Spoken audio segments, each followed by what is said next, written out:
生母生母生母គឺព្យញ្ជនៈមានពផមហ្វត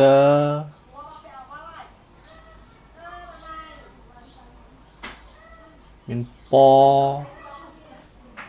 ផមហ្វតថនលកខ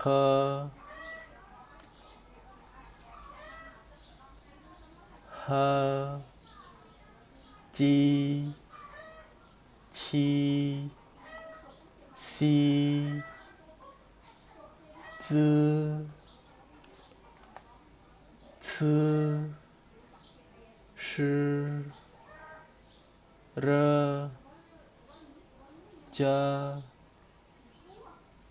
车色一五 ok ចឹងកន្លែងហ្នឹងខ្ញុំសូមបញ្ជាក់គ្នាយើងបន្តិចតកតងទៅនឹងគឺនេះគឺយើងត្រូវតែយកចុងដាតយើងគឺខ្ទប់ជាមួយនឹងកអមាត់ខាងលើគឺជឺអូខេជឺឈឺឈឺអូខេប៉ុន្តែកន្លែងជើនេះគឺយើងបង្ហមាត់មានន័យថាជើអូខេឈើអូខេជើឈើសើអូខេ so ទាំងអស់នេះគឺជាព្យញ្ជនៈជាភាសាចិនជាមូលដ្ឋានគ្រឹះនៃភាសាចិនសួស្តីអ្នកទាំងអស់គ្នាបន្ទាប់ពីយើងបានសិក្សា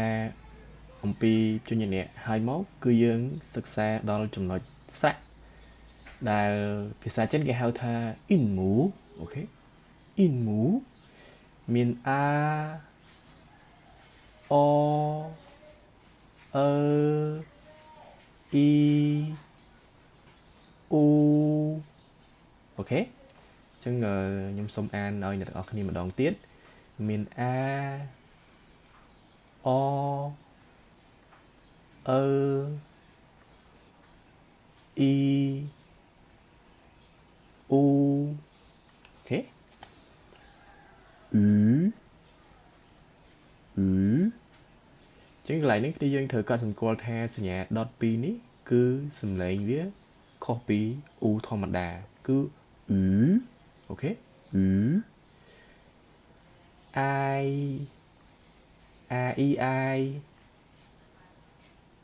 អីអ៊ីអីអ៊ុយអ៊ូអ៊ីអ៊ុយអោអាអអោបន្តមកទៀតអូអូខេអូអ៊ូអូអ៊ីវអ៊ីអ៊ូអ៊ីវអ៊ីអ៊អ៊ីអ៊អ៊ីអូខេវាវាអឺអឺអានអឺន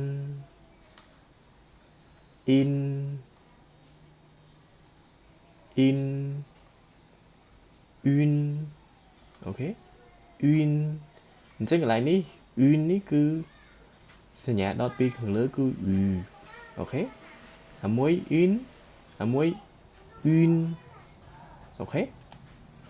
បន្តមកទៀតអាននៅកើអាងអូខេអាងអើងអូខេអើងអ៊ីងអ៊ីង អងអូខេអងអញ្ចឹងទាំងអស់នេះហើយគឺជាស្រៈនៃភាសាចិនដែលជាមូលដ្ឋានគ្រឹះដើម្បីឈានទៅរកការ